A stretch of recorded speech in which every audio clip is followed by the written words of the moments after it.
So, what happens when something you're using just to cope becomes something you can't stop?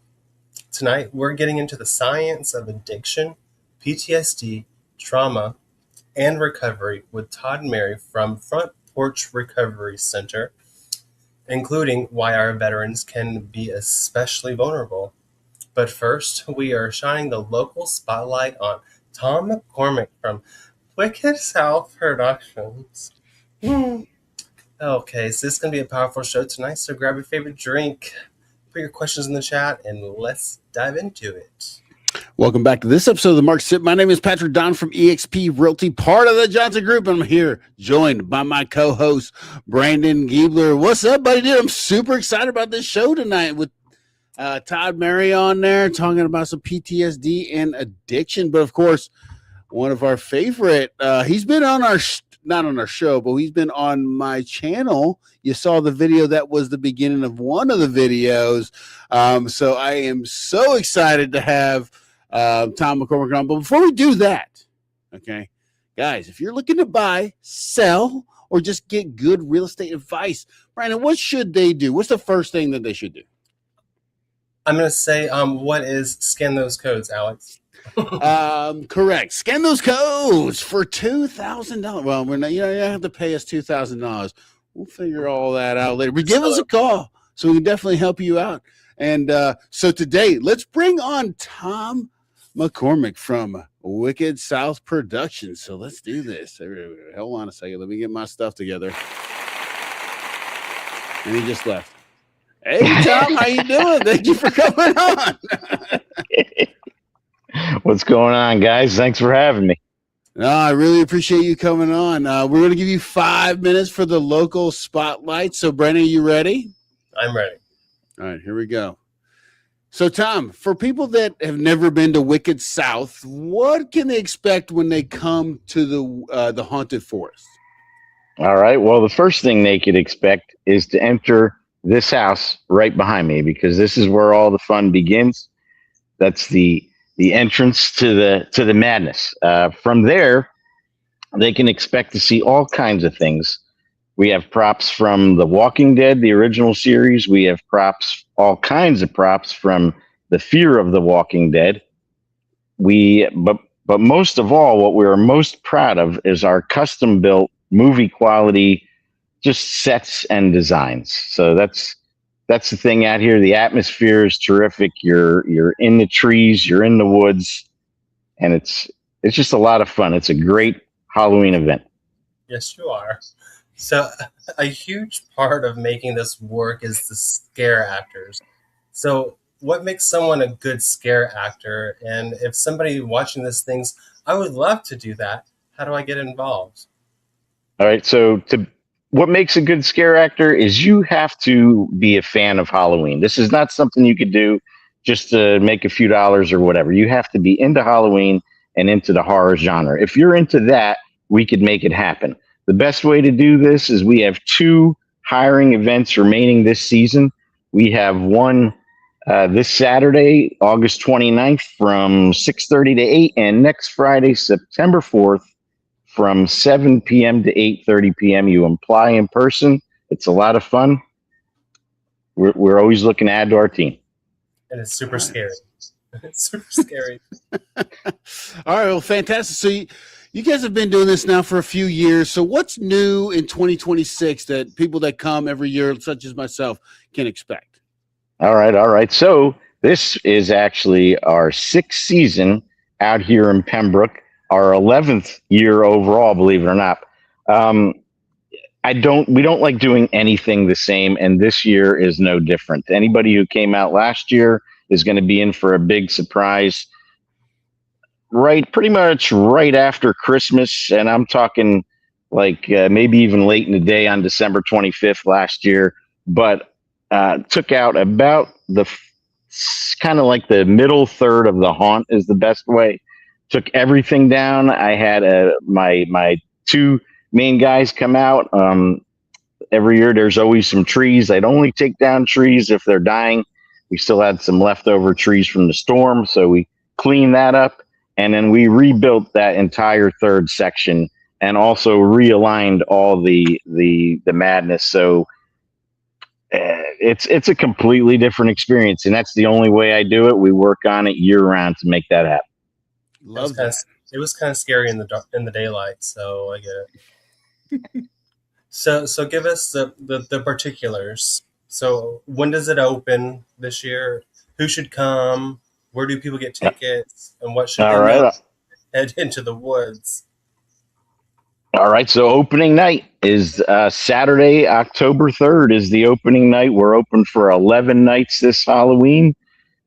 We run basically Fridays and Saturdays. Halloween is the extended time, so we're open then on that Thursday the 29th, Friday, Saturday. This year Halloween's on Saturday, and our final night is Sunday, November 1st. You want to get your tickets on the website, wickedsouthproductions.com. Buy them there. They're always cheaper online.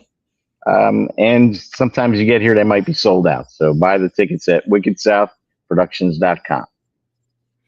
Okay, so one thing I really like about Wicked South is that you guys help out the community. So, are there any particular charities that you guys are fundraising for this year that people want to know about?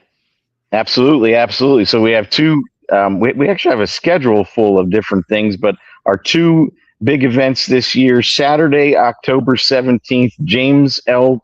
Tolles Foundation. They do scholarships for students in the arts, and on that date, the 17th, they're doing a pumpkin art fundraiser. If you were out last year, they have these really cool pumpkins they bring out, artist painted. They're awesome, and you could purchase those at the event, and the proceeds go to the foundation. And again, it's all for scholarships. And then Friday, October 23rd, this is a big one for us. This is going to be the third year we're doing this, but Southeast Bullock High School, we're in Bullock County out here, their project graduation night.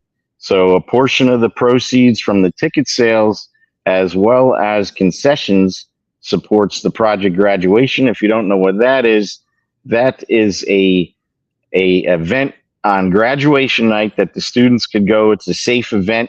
My son is a Southeast Bullock grad. He went to that event the year he went. It was at the water park in Statesboro. It's a private event just for the kids, and it's super cool. They didn't have anything like that. I don't recall but super cool. So we're really happy to support them again this year. Well, I think it's awesome what you guys are doing, giving these kids a safe place to go. I mean, obviously, when I was kids, it was about doing other things that were not so safe. So I'm glad you guys are doing that. And Tom, I really appreciate you coming on the show. And if you guys are looking for a super scary time, check out Wicked South. If you want to preview, go to my YouTube. If you go down to the description, they got both the videos that we did. We're going to do another video with Tom again, so you'll get to see him again. But I'll tell you, it's totally worth it. I mean, it's family friendly. My son's autistic. He went through it, no problem. So, I mean, it's super fun time. Well, he ran. Like kids were running at the end. So he goes in front of me. He walks in front of me. I may recall somebody else running, but that's okay. Oh, yeah. But all right, Tom, man, I appreciate it, and I will see you again, okay? Sounds good. I appreciate you guys. All right, Tom. Bye. Oh, man, such a good time. I love going to Wicked South. It's so much fun. Why don't you grab the chat real quick before we get Todd on here? Yeah, so Joshua said hello, and then he said it was hard for Brennan to get through it. And then me and Josh were behind just laughing. But see, my mom knows. Pee a little. Right. I was going to say bring your catheter, but I don't know if I should say that. I almost peed for real. right at the end, and oh my God, he turned on that chainsaw. My face Yeah. went white, and I was like, "Boom, bye." Piper took off past me, and I was like, "I'm out. I'm out. I'm out. I can't do it." Yeah, so it's a good time. If you guys want to go, I'm telling you, it's totally worth it. Super, it's not even expensive. It's super cheap. So I mean, like, definitely check it out for some good times. But I want to thank Tom for coming on here. But now we're gonna have Tom Mary. We're talking about the PTSD addiction, all that stuff. I'm very excited about this one to learn a lot more about this because I was in the military for 20 years. Obviously, went to Iraq, Afghanistan. A lot of my buddies, they have PTSD, drinking. We've all had the drinking problems. You've been in the military, what it's like. So we're gonna bring Todd on here. Let's get Todd on here. Hey Todd, how you doing? Hold on, I owe you an applause. Oh wow! Okay. Usually I have somebody else helping me in the background, but she couldn't do it tonight. So usually I hear stuff in the background, but it's never applause. So, Todd, why don't you tell us about yourself for people who don't know who you are and what you do? Yeah, so I'm I have multiple certifications in education in addiction, substance addiction. I'm a clinical trauma specialist. I have certifications in gambling addiction, sex and porn addiction. I work here at the From Porch Recovery Center here in Port Wentworth. We're a bit of an anomaly in the addiction recovery world in that we only have 6 beds. We only treat men, and we're not your typical 30-day treatment center. That's the insurance. That's what I call the insurance paradigm. Insurance says we'll give you 30 days and then you got to go.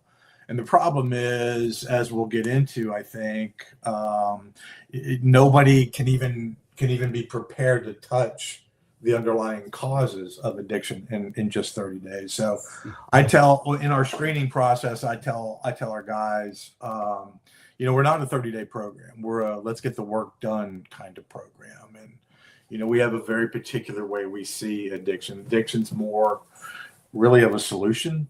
It becomes a problem, but it's not the problem. And what we do that is so unique, Katie Parker is the CEO and Glenn is her husband, and they created this entity where we see addiction as a solution that really doesn't function anymore. And so our job is to get to that place where we help people find workable solutions. Wow. That's a long introduction, man. I didn't. Hey, you know what? We got to know what to do. And okay, let me ask you real quick. So, why only men? Just out of curiosity, because I'm just curious. I was literally thinking the same thing, but I was like, I don't know if I should ask. No, it's a great question. It's a great question. Men, by and large, on one hand, men by and large are a fairly undertreated population. We are taught, and I know we'll get into this as we're talking about our military brothers.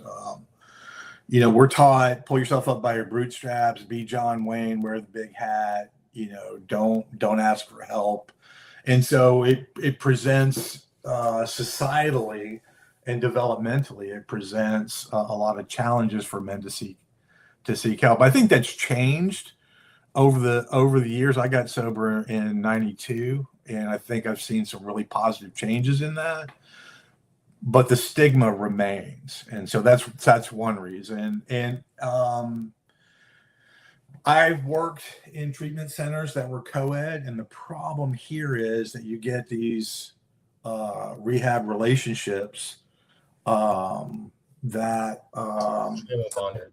divert your attention from the healing from the addictive process to this. Oh, well, this thing is shiny over here. If I have this, I probably don't need to really focus on my recovery. So, thank you for that. Somebody just said congratulations. That's Tony right there, the Savannah's favorite food enthusiast. Oh, he's on our. Yeah, so I mean, that's great. I mean, so the men, you keep the men, women separate. I think that's a pretty good idea. I didn't even think about the dynamic there. Yeah. Yeah. Anything, and again, we focus on, I tell guys this all the time, and this sounds really weird coming from a drug counselor, is that I'm not really here to treat your addiction. The addiction's a problem. Yes, it is a problem. But what I'm here to do is find out why it's there and then come up with a workable solution to it. Great. All right. We're going to get into the questions now. So when I'm going to play this video real quick, and then we're going to ask you a question. Here we go. All right. When I really looked back at it, I just wasn't comfortable with myself. Just dealing with some experiences that I went through overseas. The drinking escalated after I got out because I was just really trying to deal with a lot of that emotional trauma. And, if I'm being honest, which I know a lot of veterans say the same thing, alcohol helped me sleep. And I, went to plenty of doctors and they said, Rick, you're not getting the appropriate REM sleep when you're drinking like that. And often I told the doctors, dude, 6 hours of drunk sleep is better than 1 hour of sober sleep. So, when someone's using alcohol or drugs to cope with trauma, anxiety, or sleeplessness, what's actually happening in the brain, and how does that coping mechanism turn into addiction? Yeah, so the National Association for Alcohol and Drug Addiction Counselors, NADAC, has this program it's a specialty training for military, family, and veteran personnel treating addiction. Having received a general discharge under honorable circumstances for my active guard duty, it was a source of shame. My whole family goes back. I could trace my family back in a military, every generation back to the Revolutionary War. And so to be somebody who my commander came to me and said, what do you want? Because you're not doing it. You're not doing the deal. And I just said, I want out, and I got a general, right? And it was a direct response to my alcoholism, and it certainly was present before I enlisted. But when I got back from just a 2-week drill in Panama and Honduras, my drinking escalated fairly significantly. And in the video, he's right. 6 hours of drunk sleep feels better than 1 hour of no sleep. And so what's really going on in that process, and NADAC talks about this in this specialty training, what they say is a lot of us have, and I'm going to use the word trauma, but I'm going to define it in a minute. A lot of us have trauma developmentally, where as children, some of our needs may not get met. And what I mean by that is you may grow up in the best family ever.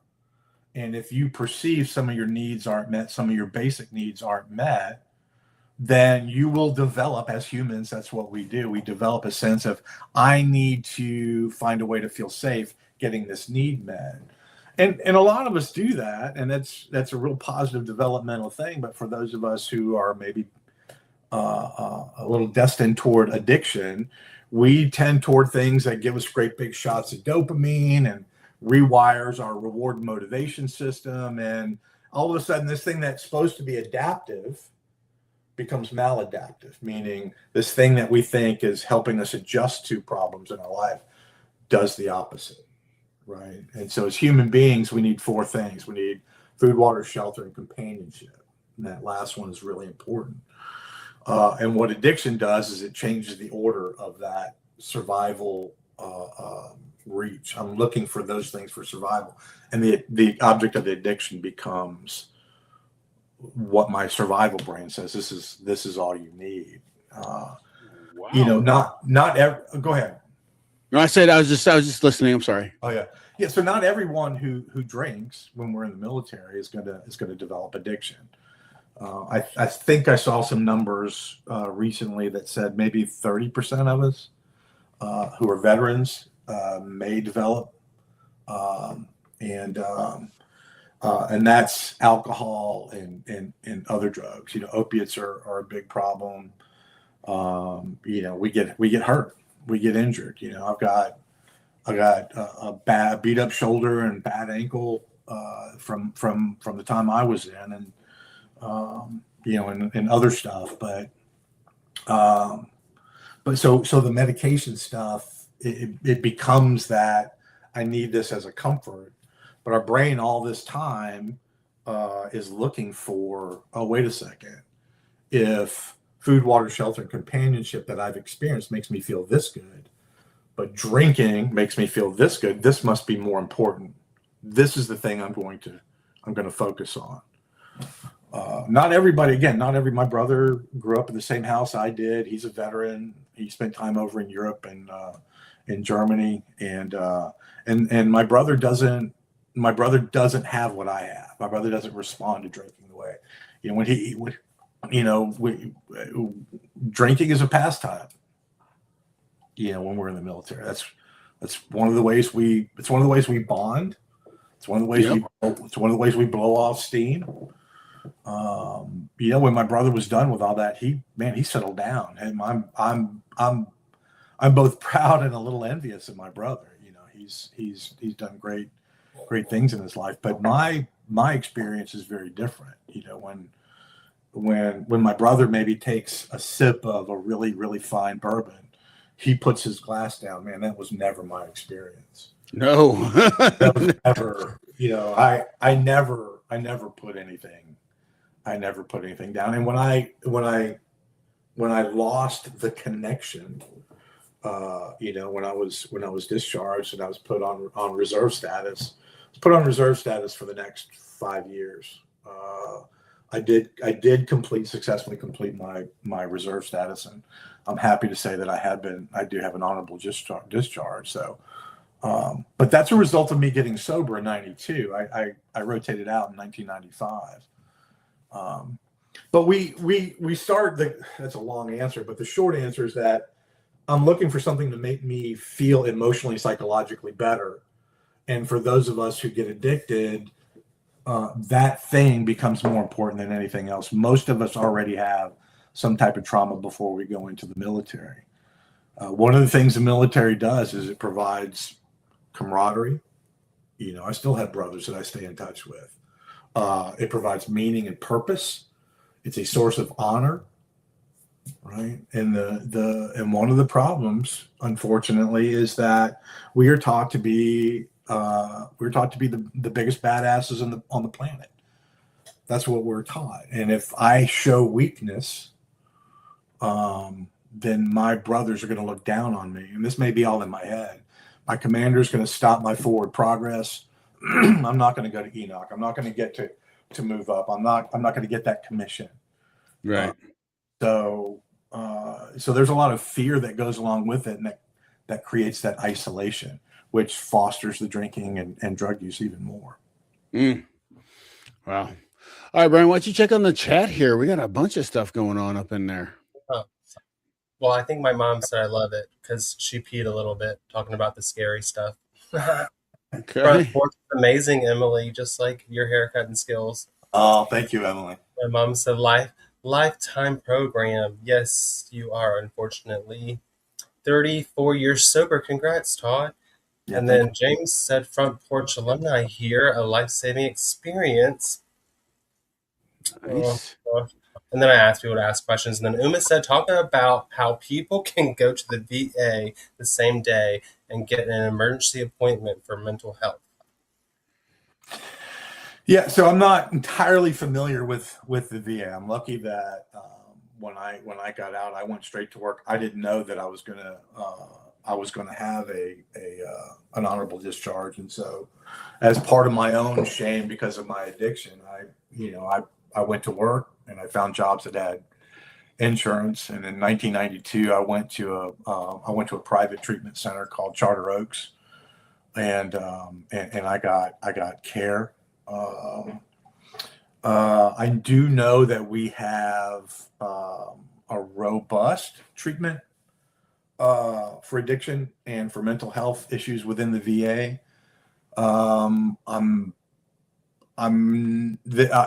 This is secondhand experience. And you know what? I'm not gonna talk about it. You just don't. You're not aware of what they got going on. I don't know. All right. Yeah, but I'll tell you. I will say this: if you can get into the VA and get into the system, do that. If you just need help, by all means, go do that. Absolutely. Okay. All right. We're gonna go on to the next question. I'm gonna play this video real quick, and then we're gonna ask you a question. Here we go. You have been in a fight or flight state for as long as your career was, basically. More adrenaline dumps than anybody else you could possibly imagine. Multiple adrenaline dumps a day. That's a lot of chemicals, being released into your brain. It becomes an addiction. I moved out of the country to Colombia, South America. I lived in Medellin for quite a while, and I got really into cocaine and started going into the worst neighborhoods I could find in Colombia to find where to buy cocaine from. And when that got boring, then I would go to another country and I would start doing it there. At the worst point in my life, I was drinking 2/5 of vodka a day. I would wake up and have about 1/5 of vodka in mini bottles that would be everywhere, all over my house. And it just became this vicious cycle for years and years and years.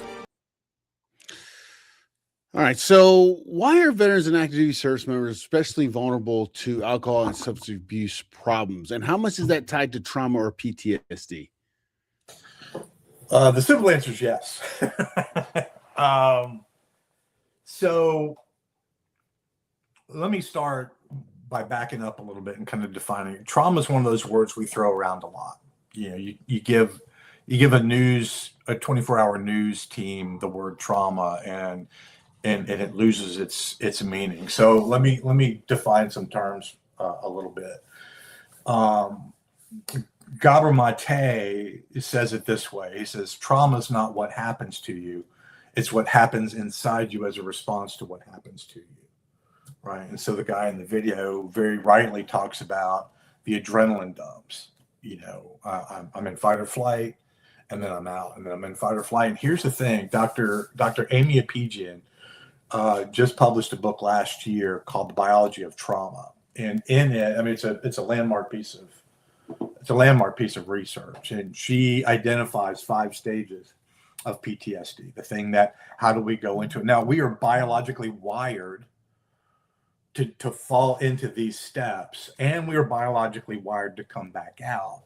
And so the steps are, she calls it the startle, where something happens to us and we get this initial sort of norepinephrine dump. And then we have the stress, that's where our fight or flight is. Now, here's the thing about this. Fight or flight is a transitory stage. I'm not built to stay in fight or flight.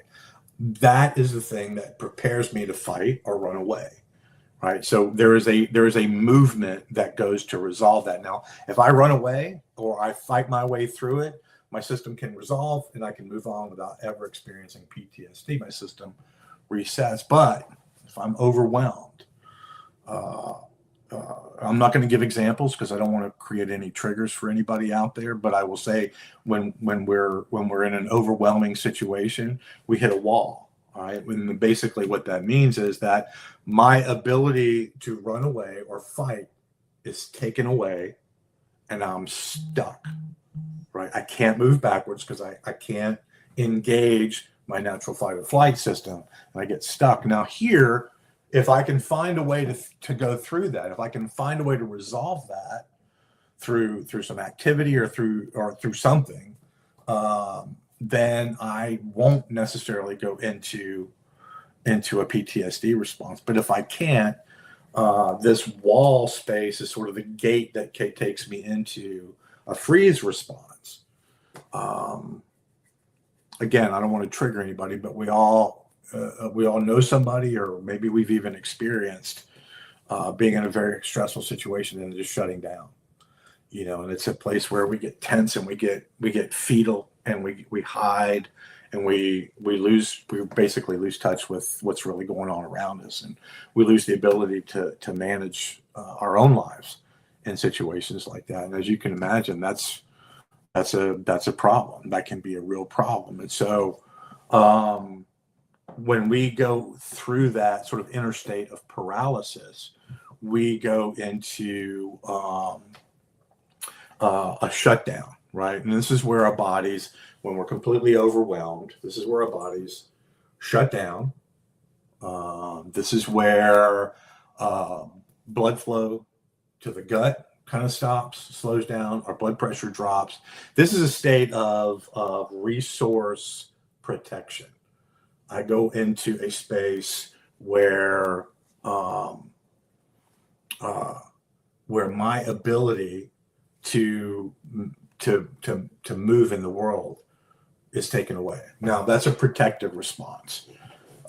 Interestingly, Dr. Pijian also talks about, and this is all a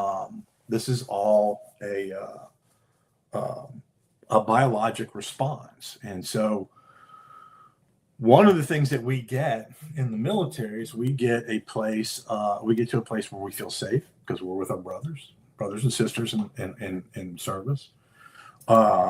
We feel support. We feel support of our, the guys in our squads and our platoons, our flights or what have you. We feel the support sometimes from our commanding officers and NCOs. And so we're in this safe space, and in a lot of cases we can process really difficult things. And so, but if we go into this shutdown, and this is the cool thing, it is also the biologic path out. So if I mean, look, in the military, I'm not telling anybody I'm an alcoholic. In the military, I'm not telling anybody I have PTSD or I'm anxious or I'm scared, or the sound of a firecracker makes me feel like I have to take cover and I have to carry a weapon, I have to carry a sidearm and a concealed weapon. I don't want to have to feel like that anymore. And the issue is that if I'm out of the military or even in the military, if I can't find a way to feel safe and supported, I'll never develop the capacity to deal with the things that have been really, really difficult. And I won't back out of that same, I won't move from shutdown to freeze to wall to fight or flight and back up to startle. We're biologically built to do that. So that's PTSD. I know it's a long description, but I think it's important to talk about that stuff. To talk about what when we talk about trauma, what exactly are we talking about, right? What's going on inside my brain, not necessarily my emotional state, but what is happening physiologically. I saw somebody mention Bessel van der Kolk's book, The Body Keeps the Score. He literally wrote the book on trauma. If you haven't read it and you want to understand trauma, then that's probably a good place to start. And then I would recommend Dr. Pijian's book, The Biology of Trauma. And further on to your question, when I experience connection and safety within the confines of my military service, and yet I'm living alone. I mean, we've talked about this in the past. I'm indoctrinated that your life is in my hands and that I trust my life into your hands. That is part of what we do. That is a big part of what's taught to us in basic training or boot camp or whatever. Well, yeah, they unmake you as a person and they rebuild you up as to be. I mean, that's kind of why I think a lot of people that have never served in the military don't really, when you talk about your military service, when they talk about fighting for your country, typically when you're in those high stress situations and you're out in the wars and all that stuff, right? Really, you're fighting for the people that's right and left of you. Like that's who you were fighting, and that's what the Army has done that masterfully through basic training. Right? Make you don't leave your buddy behind. Make sure they're doing their stuff on time. And they build you together so you have that forced trauma together. So the bonds grow tougher. Every time you go to war with somebody, like all those people, you'll never forget. They will be a part of your life forever. Oh, 100%. Right? 100%. And so I understand what you're saying. The Army does kind of triggers that kind of thing. And thank goodness it does. Thank goodness there are those of us who are willing to say, I'll stand up. I'll put my toes on the line. Thank God we have people who will do that. But that's exactly what we go through, right? I mean, and just in this one thing, let me just use this one example of the trauma. All growing up, we're taught don't hurt people, right? Killing is bad, right? And then we show up, and my first assembly, basic training, day one, we're all four platoons are sitting in the big auditorium, and our first sergeant came up and he said, "What's your job?" And somebody yelled out, "To die for my country." And he said, "You're wrong. Your job is to make the other guy die for his." All right. I was taught my job is to aim my weapon downrange and take out any threats. That's exactly what I was taught. And that goes, and look, and again, I've resolved my shame for how I ended my active service. I am proud of my honorable discharge, finishing my reserve status. But I'm happy. I'm very proud of the fact that I was able to stand up and do that. Very proud of the fact that there are people like us who will step into that role. But that's where the trauma comes from, because we find that camaraderie in the military, and then we're taught, don't tell anybody your problems. Those two things are absolutely in contrast for each other. And now it seems so normal when you're there. It seems so normal when you're right. It does. Right. It does. Yeah. And so it's not. So we stumble upon things like alcohol, which is normalized in the military, and some of us don't know when to stop. Right. Yeah, that's absolutely true. I deal with that too. Once you pop the bottle, it ain't stopping. You know what I'm saying? And so, all right. So Brandon, let's get this chat. We got a bunch of chats going on. We had a spammer on here too. Yeah.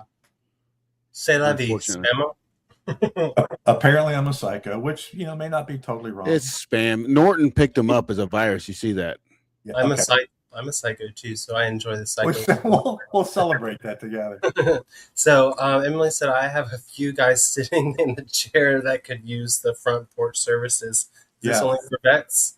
Also, what is the best way for me to direct them to some help? Yeah, it's a great question. We're not only for vets.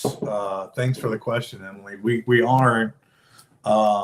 We have served vets who've served in various roles, both in wartime and out of. And we work with anybody who. We have a pretty robust screening process because we're such a small program, and because we really focus on.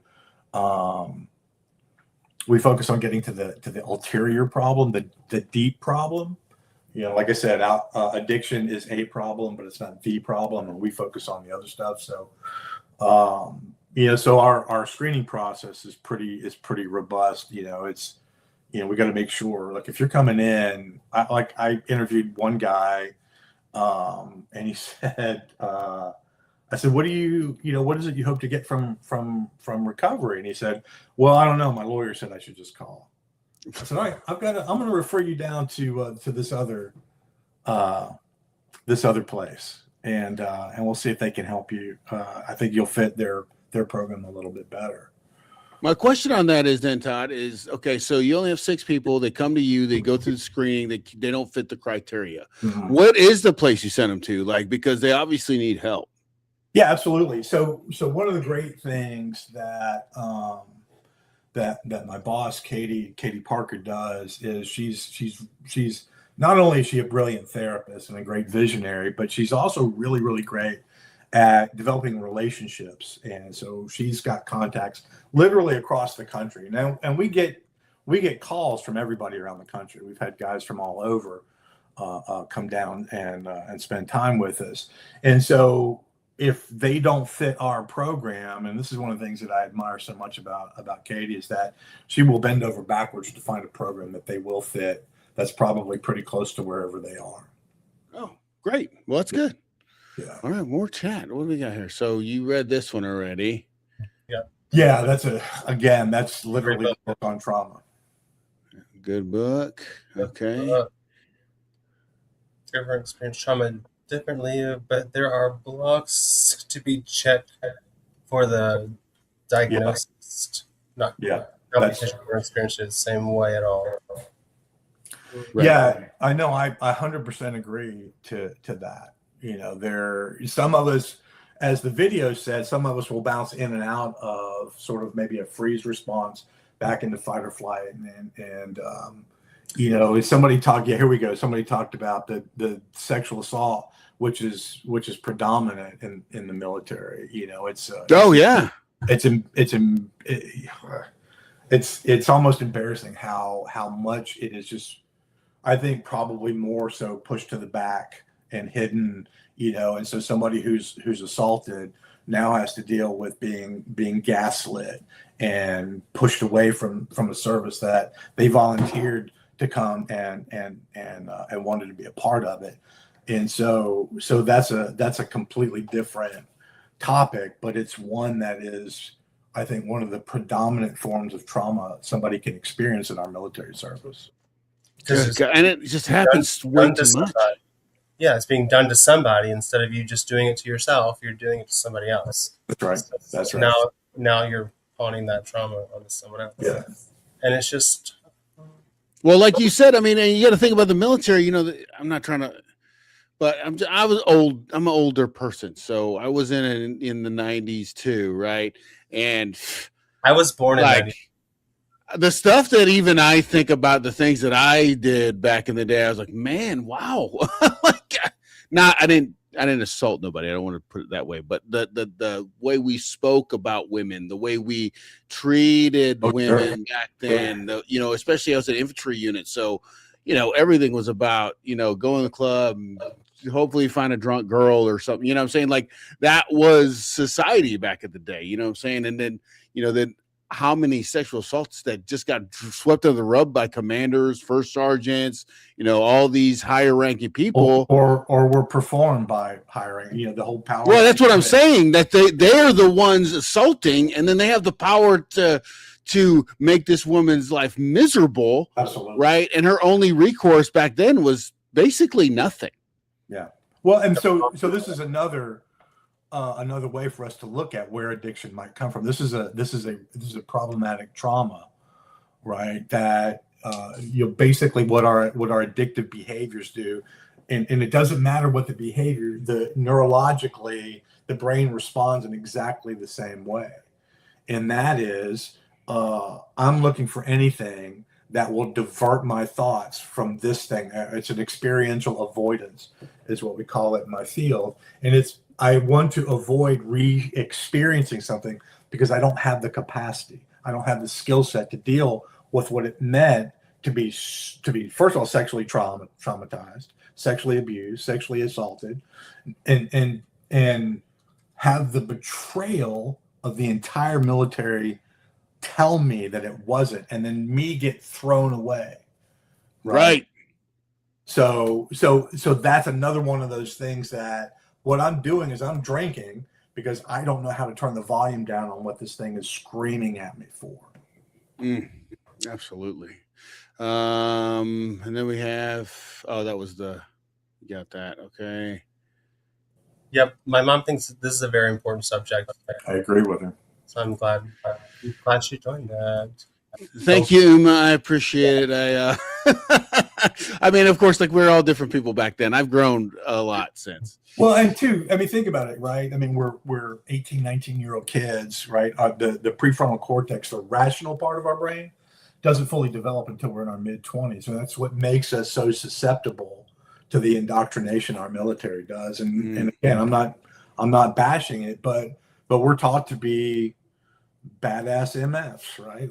That's our, and we'll take what we want. That's, we're ripe at that age for that kind of indoctrination, and I'll tell you that part of my own trauma recovery was coming to realize what my behaviors were, and to go through and dig all that stuff out, not just what I had experienced that happened to me, but all the things that I had also done to other people. And that's an important part of trauma recovery that we don't really typically talk about, but I have to remember that I've done things that I'm ashamed of.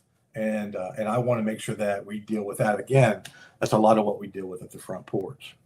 I know you don't even think part of growing up is doing shit you're ashamed of. And but resolving it, but finding healthy ways to resolve it. Right. A couple of liters of vodka is probably not the best way to. Probably not. All right. We're going to get to the next question. So I want to play this video real quick, and then we're going to ask the next one. Here we go. So there's 23 million Americans out here suffering and struggling with drug addiction and alcoholism. And as disturbing as that number is, there's 4 times that many suffering and struggling family members of those addicted loved ones that are right along with them. And they don't know what to do. You don't hear a lot about that. Not a lot of people want to talk about that. But there lies the solution. If we can treat the family, if we can get the family on the right page, if we can get the family doing the appropriate action, we can help those addicted loved ones, but it has to start with the family. A lot of family members are waiting on their addicted loved one to come up with this great idea and apply it and get themselves sober. And every time a family member calls me on the phone wanting an intervention or asking about an intervention, and it comes to that to where they've been waiting for their loved one to do an about face and make a good decision, I ask them, I said, when is the last time your loved one's made a good decision? And it stops them.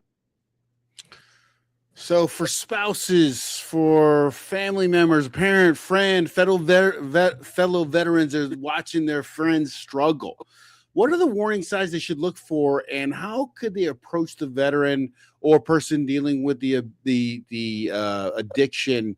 How do you approach them without pushing them away? So that's the key, right? And I think the video started well. It's addiction is not just the person who's drinking too much, using drugs too much. It's the person who's isolating and minimizing what's going on, and they would rather not talk to their loved ones because they don't want to be interrogated one more goddamn time, right? It's that I'm pushing everything away, right? And the problem with that is that the person that's pushing everybody away pushes themselves away. We will compromise our morality in every possible way to continue to do the thing that we believe in our brainstem that we believe is necessary for survival. Right. So it comes back to family, right? Your question was, how do we do this without pushing them away? Well, the first thing we do is we educate the family, right? We have to include the family.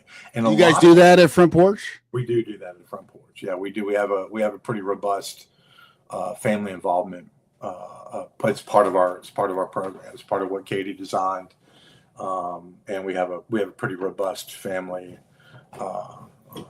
support system, and and I've seen it work. I've sat in on facilitated family sessions before, some of that were the most difficult, and turn into some of the most beautiful healing ever. But it does. I mean, and here's the thing, right? Any addiction is a family disease. I call it a disorder.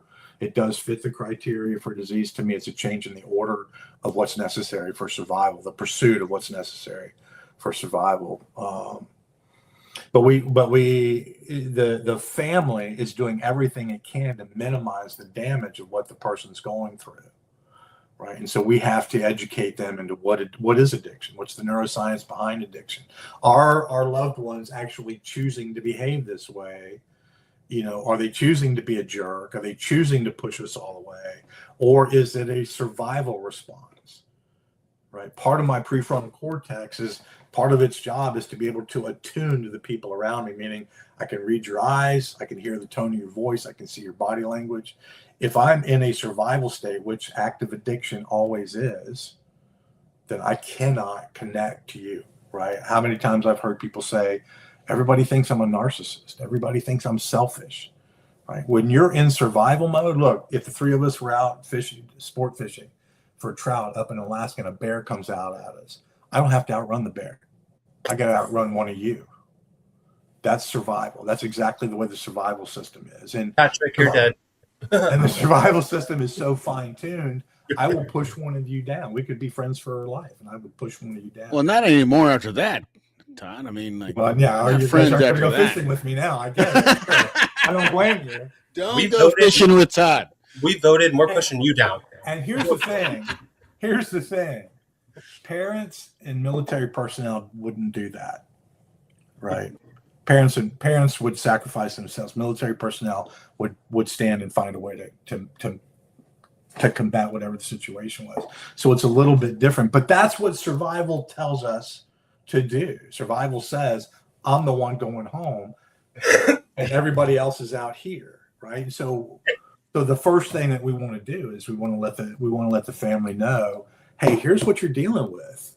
This is the first thing we teach our clients. This is the thing you need to understand. We give them the same videos and the same presentations that we show our clients. This is what is going on inside the brain and why it develops the system of addiction, right? And then, we just take them through a process where it runs parallel to what the client's going through. So supporting the family. What are we looking for? We're looking for the person not being the person. I just want you back. I just want you to come back to who you were. I hear that an awful lot. I just want my husband back. I want my wife back. I want my friend back. They're gone. And that's the thing we hear is we push everybody away so badly that we've now lost track of ourselves. We're not really even connected to ourselves anymore. Can I ask you a question real quick? Because I could, another one. My wife Lindsay, she had volunteered for a where she helped families with like the kids, the parents were going through a very addictions and stuff like that, and the kids were just kind of left. And it was very, very hard because even now the kid's acting bad, so they're trying to fix the kid, and the parents are addicts, and it just made it hard. So is the family part of your guys' intake? Like, does the family got to be good to be one of the 6? Like, is it kind of like that? Like, it has to be the whole package, or like you naturally want their family too? No, not at all. Not at all. Well, can you speak to that? Have you ever been in a situation where you saw that happen? So when I say addiction is a family disease, it's a family disorder. It changes the order of what's important for the person and for an entire family unit, right? Mom is trying to keep dad from having to experience real significant negative consequences because his drinking. She's trying to minimize his behavior to the children. Oh no, of course he loves you. Of course he loves you, Junior. Of course he loves you, Peggy. Of course your dad loves you. It's just that sometimes he needs to blow off steam. So now everybody, here's the thing too, right? Before we're 6 years old, we're creating all these new neuronal pathways. And by the time we're 6, we go through this thing called pruning. By the time we're 6 years old, if most of my experiences are loving, nurturing, calm, my parents are modeling care for me, then those are the neuronal pathways that are going to stay, and the ones that aren't that are going to get cut, and I'm going to develop a sense of a positive sense of self-worth. I'm probably going to develop a positive work ethic, and I'll probably do pretty well in school, right?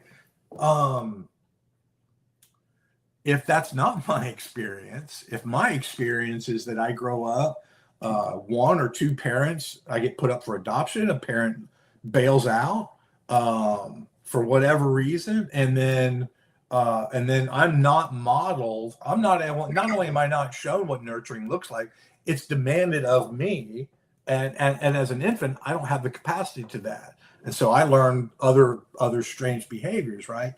It's the child. By the time the child's 6 years old, has already got a pattern of how they're going to live in the world, how they're going to cope with the world. And I want to say this to follow that up.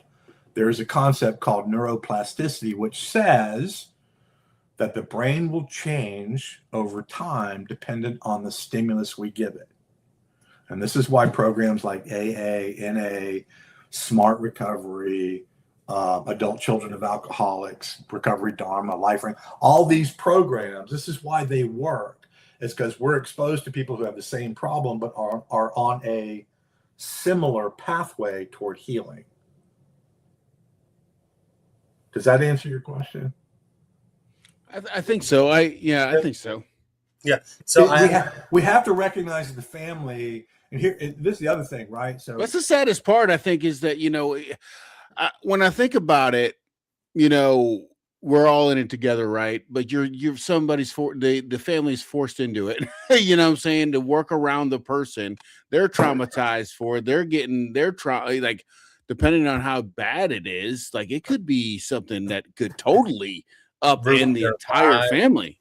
Right. And often does. Right. And So often does. it may not be just mild drinking every day. It could be way worse than that. But Brandon, you wanted to follow up a little bit, didn't you? Yeah. So what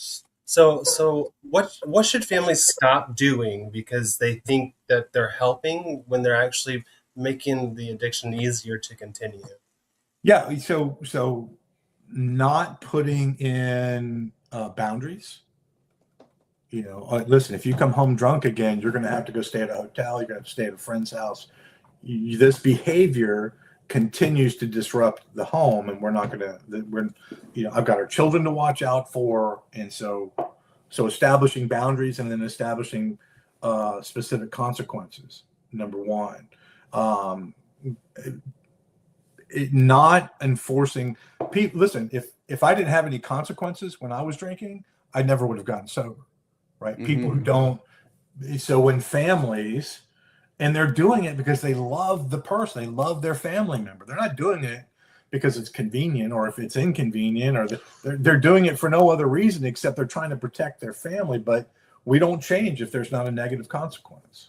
But it could be because they don't want to deal with the backlash that could come with it. You're trying to put the brakes on something, and that might be the reason why they avoid doing it, because they don't want to get yelled at by you or begged or whatever crazy crap they do. And so they just think it's easier to just screw it, just go ahead, whatever, right? And that's true. But I'll go back to Brandon's question. What can the family do? It's stop making it easy for the drug addict or alcoholic to continue to get away without consequence. And consequences could be you're going to live in the woods because you don't know how to deal with yourself. Yeah, in a very real way. Yeah. Sorry. It's all right. So I'm going to ask you the last question we got. All right. And this is going to be a quick one. So what are the options for someone who needs treatment but are worried about the cost? What kind of treatment do you what kind of insurance do you guys accept? And you said, the program director helps people get into places they can afford, but what do you guys offer, or what can they use to get in your guys' treatment center? Right. So we're an out of network. We take out of network insurance. Unfortunately, and I know we were talking about TRICARE and VA benefits and stuff, and our utilization review folks. We have a team that processes if somebody calls us and is interested in coming to us. We run their insurance to see if they'll cover.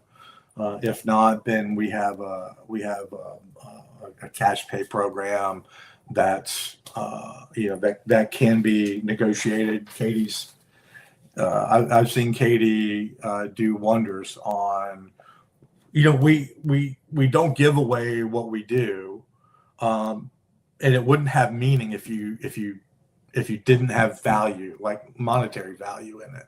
So part of that is we don't give away what we do, but we also want to make it as easy as possible for somebody to get care. And so if somebody calls us and they have insurance and we can't provide based on that insurance, again, like I said, Katie does. She bends over backwards to try to help somebody find the appropriate care they'll need. We're not just leaving people out in the cold. Gotcha. Brandon, is there any other questions you wanted to ask? Do we got any more comments that you want to talk about, or?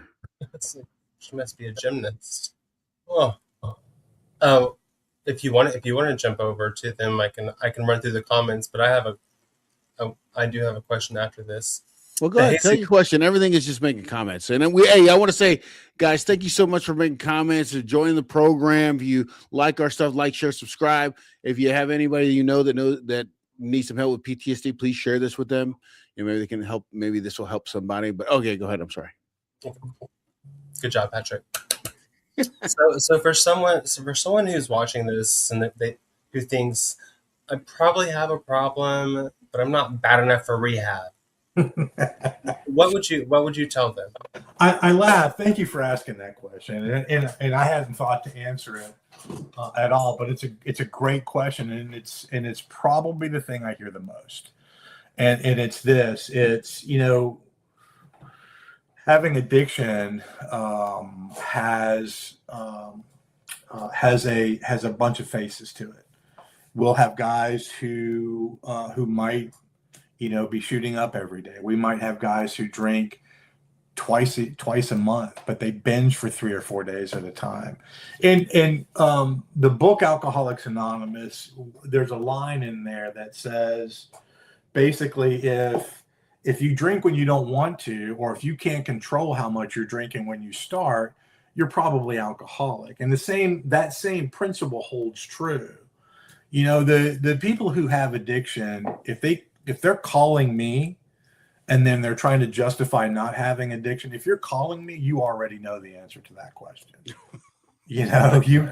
So the question now becomes, is the way you're living the way you want to live? And if it's not, are you willing to do something to make a change? Yeah, because they got to make the change, right? I mean, you can't force the change upon them, right? No, it has to be their choice. And change when just want to change. Right.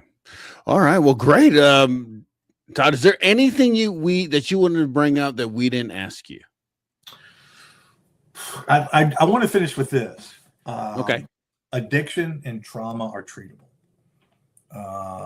The current average coming out of your traditional 30-day treatment programs, the current average is somewhere around 10%, maybe 20% people stay sober. Right now, Front Porch, we're at 95%. And the reason we know that is because we have built a community of people who are in recovery that come through our program and graduate. And the people who have graduated our program, 90 to 95% of them are still sober. Wow. Right? So we're doing something. It is. It's something we're exceptionally proud of. Yeah. So we're on the cutting edge of what current research says is working. This thing is treatable. This thing is, I don't have to drink to get 6 hours of drunk sleep anymore. Right. I can sleep, and it doesn't mean that I am free from problems in the world. None of us are. That's not how the planet runs. But it does mean that I can look myself in the mirror, and I can be at peace even when I'm facing challenges. All right. Well, thank you so much. Well, now we're up for Brandon's favorite part of the program. Yes. Here we go. All right. Okay. So this is a rapid fire thing. So for the majority, it's like a this or that thing. And then the last one is like a one word, first word that pops in your head, but you only have 30 seconds. Okay. I'll do my best. Do you think you can do it? I think you can do it. You can do it. You can do it. Right. It's easy. All right. You're smart. Okay. Are you ready? I'm ready. 30 seconds. There we go. Okay. Addiction, choice, or disease? Disease. More dangerous, trauma or isolation? Yes. Recovery requires more discipline or connection? Connection. Biggest enemy of recovery is fear or denial? Fear. One word for someone watching tonight who thinks they're too far gone? You're not. We'll take it. All right. Very good. Very good. We'll hyphenate they're not. Well, Todd, thank you so much for coming on the show and sharing your experiences with us. It's been such a pleasure. Thank you very much. I think some people are going to get a lot of good stuff out of this. And like I said, I thank you guys all for watching. If you guys want to get a hold of Front Porch, we'll have the details in the down below in the description. But I want to thank you again, Todd, for coming on, and I'll talk to you soon, buddy. Thank you guys so much. I appreciate it. It's great being here. All right, talk to you later. All right, bye. Man, wow. I mean, everybody has gone through this or is going through this, and I really feel like it was a very necessary thing right now. No, I agree. I mean, shoot, times are crazy right now. People just want to get away and take a break and get drunk and all that stuff. And, you know, if you feel like you're addicted, you got to know you're not alone. So you can definitely call people like Todd, or if you're in the military, call VA. Listen, and I'm not going to put names out there, but I had an old Army buddy who had troubles drinking. He homeless, calls me, he calls his military buddies, and guess what? He started working again. He got off the bottle. It's all he took was the connection part. Right. So if you're feeling like you want to, you can't get out of something, reach out to your friends, man. They're there. I promise you. And if you don't have any better friends. Well, it's true. Brandon, is there anything else you want to say before I get to the wrap up? Other than 120 Duke's Way will have an open house from 1 to 3 on Saturday and Sunday. Okay. All right. Well, you don't want to miss the next few weeks. We got Wildflower out of the district. If you haven't been there, they're going to be our local spotlight. Love to have them. And Roger Burdett is going to be there. We'll see. We've scheduled him a couple of times. Hopefully he'll be on this time. Then we're going to have Senator Josh McClure. He's running for lieutenant governor. Then we're going to have Josh Tolbert as he's running for public service commissioner. And then Amanda Hollowell, have her on again. Super exciting. But I guess I don't want you guys to miss. We have a contest for Alligator Soul. If you saw it last time, it's right here. I'm going to bring that up, but I'm going to play a quick preview video for you. Here we go for the Marceau room. Can I win this? What is Alligator Soul? Like, what is it all about for the people that never been here before? I would say that our whole thing is for you to explore your palate beyond your normal meal. So instead of doing just a standard steak dinner, you would maybe do something more explorative, like something like elk or wild boar. We also highly recommend, even for picky eaters, things like our wild game mac and cheese. It's something a little bit easier to get into, but our whole thing is making sure that people can really try things outside of their norm. Right, so for events, I know that you guys are trying a new tasting thing. So can you kind of just talk about the tasting menu you guys have going on, and talk about to them if someone's interested in doing that? Absolutely. What would they do? The Marceau room is really interesting. It's our new chef's table experience. Everything is wine paired or mocktail paired if that's your inclination. And we have a 7 to 8 course meal. We just go from beginning to end. Frog leg. Adventure, adventure, adventure, adventure, adventure. It really truly is for those kind of more adventurous eaters who are looking to be more social and find yourself in a foodie space. It's a communal table. Okay. So when you come in, you're meeting like-minded people and everybody's nervous to try everything, I promise. Everyone is always nervous, and then you really truly enjoy the meal. I've experienced it firsthand, and truly one of the best meals of my life. I thoroughly enjoyed it. You can try all sorts of things. Kangaroo is often on the menu, even if it's just a little bite of it. So you get to really try different types of meals. Okay. So do you have to have a group of 14, or can No. you be a couple? Like, how does that work? You can be one person. Really? Yeah, it's sold per ticket. Okay. So you can go online on our website, alligatorsoul.com, and you can purchase that there or through OpenTable. Dude, I'm telling you, man, if you are looking for an experience, guys, you got to try Alligator Soul. I cannot tell you how amazing it is. If you want a full preview of it, check it out. It's in the description down below. Where we went to Alligator Soul, we had the elk, we had the boar shank, volcano boar shank, and then we had the cotton candy on top of duck. Dude, it was phenomenal. So this Marceau room is over $500 for a couple, right? I think it came out like $570, okay, for a couple. So if you want to win this, all you got to do is watch the video. It's in the description, or scan the QR code if you want to, and then just make a comment on the video, like, share it, and you're entered. It's that simple. So definitely check that out. And of course, me and Brandon did the market sip earlier today. This is our second live show today. If you didn't know, we're out there just working like fiends, man. Are you okay? I'm not tired. I don't look tired. So. But we talk about the latest stats in Savannah, Pooler, Richmond Hill, Guyton, Rankin. Am I missing one? Port Wentworth. Yeah, don't miss the Port Wentworth. Right. So check those out. And once again, we have the greatest fans in the entire universe. I would say thank you guys for watching. If you're still watching, hit the like button. We really appreciate it. And we're going to see you guys next week and talk to you soon. All right. How Good stuff. Good. Yeah. Oh, it's staying. It's trying to go off, guys. They just want us to stay. I All feel right. like So they what want are us we to going stay to talk longer. about now? Let's see. I love that